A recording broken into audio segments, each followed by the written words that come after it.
Alright, a grand feast is held in honor of the Drogans. Winterhaven actually has an entire district which is a sort of siege preparedness district. They have a whole garrison, and is garrison? No, I don't think garrison's the right word. Granary, I guess granaries or granaries, however that's pronounced, full of stockpiled supplies and, you know, in case of a siege. I don't know why a town would have this, but hey, you know, that's the least of my concerns at this point. So they start bringing out a whole ton of food, more food than you've ever seen. It's a real shame Rekoj is dead for this. He would have loved that. We'll leave some food at his grave for him. There you go. Alright. so after the feast you guys bring some food and leave that on the grave, but yeah. Everything you guys want in a party, you got it. Hookers, fine, there's hookers. Yes. But that'll be in your room later, not in public in front of everyone. I'm a tiefling, have no shame. Isn't your character a female character? Yeah, are you after a male hooker or a female hooker? Female. Well, duh. That's the Alright. whole point of it. Alright, so songs are sang in honor. There are many cheers. Hip hip huzzah, hip hip huzzah. 3 cheers for the Drogans. Hip hip huzzah, just to not make it 2 cheers, fine. Lord Padraig makes a speech about your heroism, and a bard begins strumming his lute and singing an epic poem about your heroics. And by the time the night is over, everyone is totally wasted, man. In fact, Jacques even has a ton to drink, and although you can't really tell the difference between regular Jacques and drunk Jacques, he seems even less coordinated. He's kind of just rolling around on the floor in the mud, in the pigsty. So in other words, he gets more retarded when he drinks. Yes. Although, I don't know if that's possible, but, yeah. That's true. It definitely does not help his brain damage. Now that I think about it, didn't Asparagus. wasn't he tied up somewheres when we initially left him? Yes, you guys had left him in the stable. You had stabled him like a horse. That's a great thing to do. I guess he got kicked out when the guy who was in charge of the stable realized we weren't gonna pay for his stay.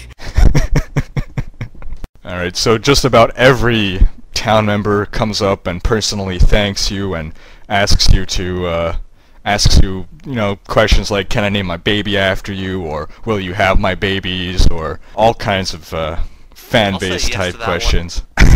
Will you have my babies, Morgan? Yeah, that's exactly how, you know, a paladin should act. So, XP time. The moment you've been waiting for. It's my favorite time. Drum roll. Alright, first, for defeating Calorel and his minions, you each receive 271 XP. That's just the beginning. Hey, Winter just dinged. That makes him, what, level 3 now? Yep. For closing the Shadow Rift, you each receive 150 XP. For destroying Calorel's cult, you each receive 400 XP. Wow, that's the bomb there. And last, but certainly not least, some preemptive XP. When you guys return the completed map of the Shadowfell Keep to the scholar Parl Cranewing, 350 XP. That's a lot. Okay, I just need 600 and I level up again. Is that it? That's it for XP, and some preemptive loot for bringing back proof that you've destroyed the cult to Marla at the Great Church of Pelor, the proof being Calorel's helm. You will receive a total of 250 GP, and for delivering a complete map, you'll receive an additional 250 GP, so that comes out to 100 GP to each of you. 100 gold coins to everyone. And we're gonna end with you guys on the morrow setting off to the city in which you'll find Marla, in which you'll find Parl Cranewing. So that's how we're gonna end the session, pending any closing commentary. Anything else you guys would like to do, basically, before we close off the session. And conclude the Drogans' adventures in the keep on the Shadowfell. Coltane brings a lot of food to Rekoj's grave. Sorrow does her thing with the hookers. And gets preggers! From a female hooker? Oh wait, you're seriously going with a... okay. Never mind then. It's great contraception. Can't argue with that. No kidding. Diseases, on the other hand. ... Tiefling, they don't contract human diseases. Alright, anything else you guys want to do? Don't think so. Not really. Well, I'm sure that some people would love to go back and fight the jelly, but Yes, I would.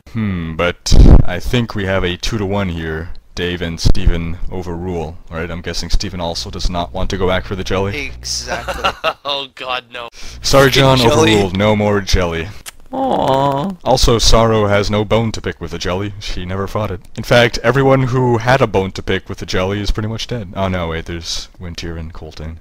Yeah, but they're not here, so they don't Wasn't count. Wintier the one who tried to close the door on the people that were still inside? Oh,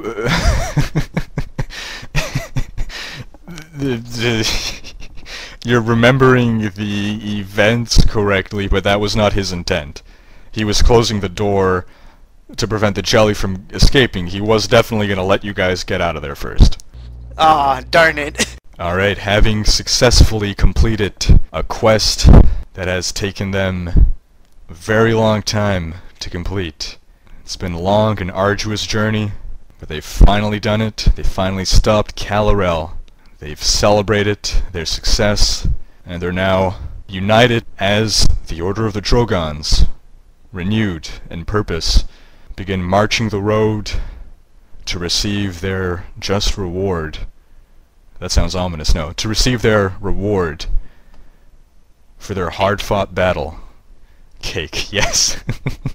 I fight for The cake is still alive! This was a triumph.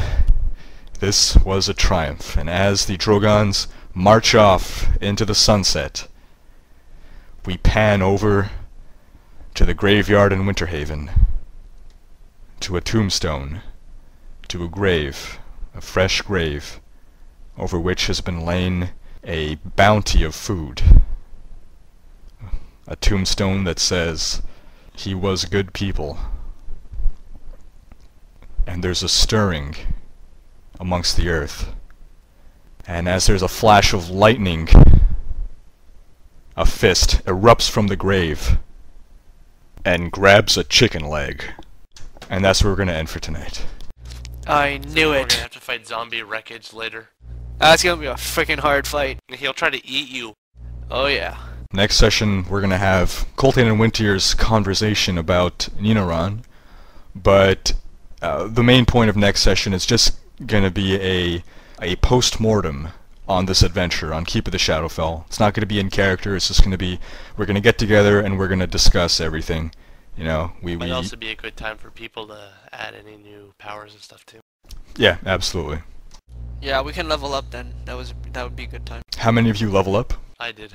I did. Rhekd did, I think Wintier did, and I think that Coltain did as well. Coltain did previously, he's level 4. So now, Coltain's level 4, Sorrow... Is Sorrow level 4 too? Yep. Fantastic. And everyone else is now level 3. Okay. Awesome.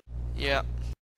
This was a triumph. I like the one from Portal 2 better. No spoilers, no spoilers please, no spoilers please. The hell? I'm talking about You the already game finished the stuff. game? Who, me? Yeah. It's been out for a while, man. Yeah, I don't even own the game. I was on my friend's Steam account and I played it the day it came out and beat it. I learned on Thursday that I cannot beat Portal 2 in one sitting if I start at midnight. I was planning to beat it in one sitting. And it's like, I get to a point and I'm like, oh, I'm at the last level. Short game. 10 minutes later. Oh, I'm at the last level. How far Short are you? game. It got to a point where it was like 4 a.m. and I'm like, yeah, I'm gonna call it a night. I hear birds chirping outside.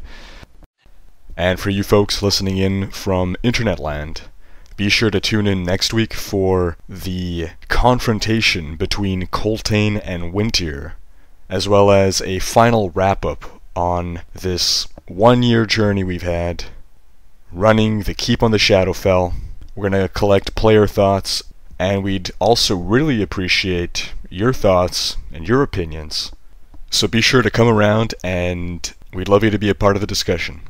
Also visit dnd-d.com xxxviii.com for exclusive DM commentary on tonight's session.